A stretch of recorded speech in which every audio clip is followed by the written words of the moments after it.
नमस्कार मित्रांनो, आज आपण पुणे जिल्ह्यात असणाऱ्या खेड तालुक्यातील टाकळकरवाडी शाळा पाहणार आहोत। ह्या शाळेचे नाव फक्त पुणे जिल्ह्यात नाही तर पूर्ण महाराष्ट्रात कायम चर्चेत असते। ज्या मित्रांनी ही शाळा पाहिली नाही त्यांच्यासाठी हा व्हिडिओ आहे।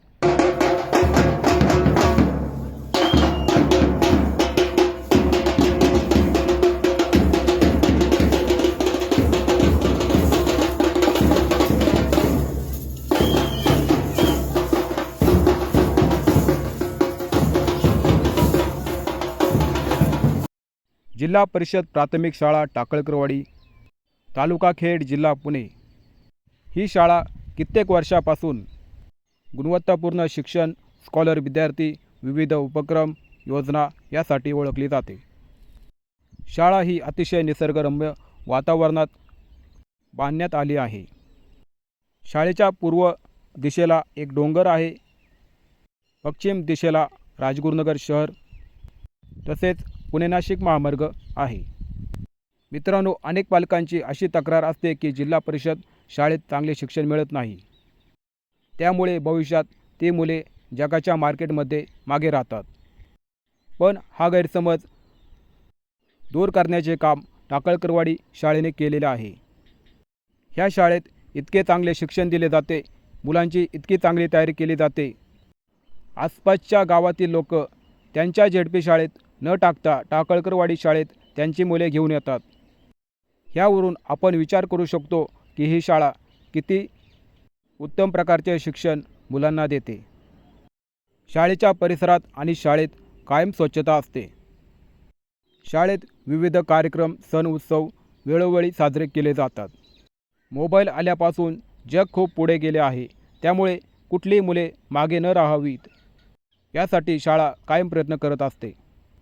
आपण पाहू शकता, जवळपास 40 वर्षापासून मुले स्कॉलरशिप परीक्षेत चमकत आहेत। याचे संपूर्ण श्रेय शिक्षकांना जाते, ज्यांनी अथक मेहनत घेऊन मुलांना यशाच्या शिखरावर नेले। मंडळी, खेड तालुक्यात खूप झेडपी शाळा आहेत, परंतु टाकळकरवाडी ही शाळा अशी का आहे याचं प्रत्येक शिक्षकांना आश्चर्य वाटतं।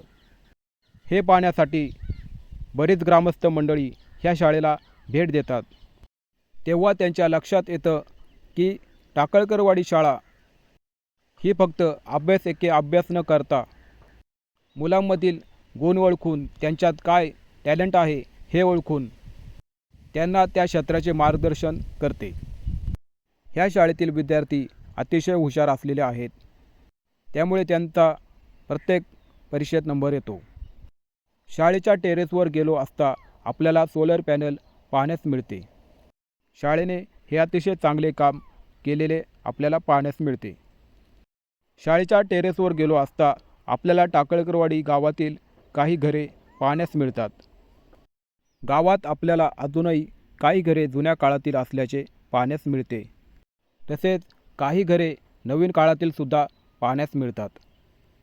मित्रांनो, टाकळकरवाडी शाळेतील विद्यार्थी हे हुशार आहेतच, परंतु शाळेतील शिक्षकसुद्धा खूप हुशार असलेले आहेत।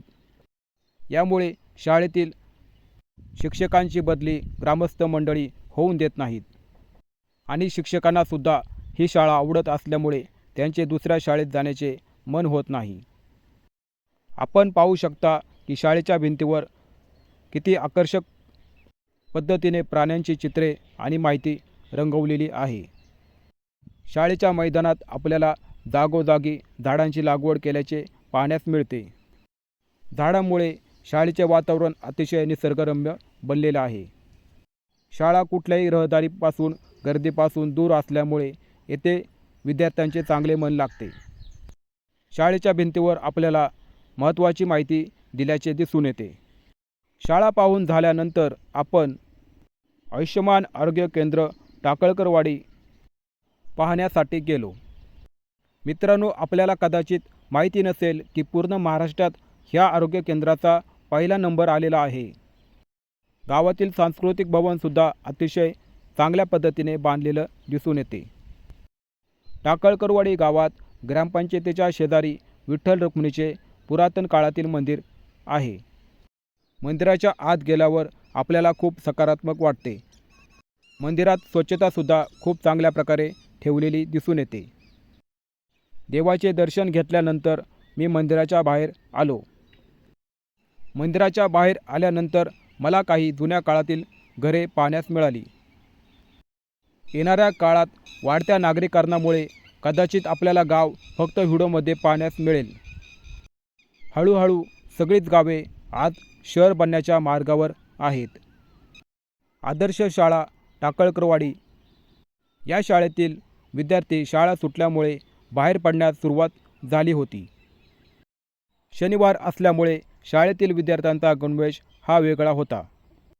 प्रत्येक विद्यार्थ्याला माझे म्हणणे आहे की शाळेतील ज्ञान हे शाळेपर्यंतच टिकते, परंतु जेव्हा आपण जगाच्या बाजारात येतो तेव्हा जग आपल्याला विचारत नाही की आपल्याला किती मार्क आहेत, ते बघते की आपल्यात किती कॉन्फिडन्स आहे, आपण कसे दिसतो, कसे वागतो, कसे कपडे घालतो, आपण जीवनात किती यशस्वी आहोत हे जग पाहते.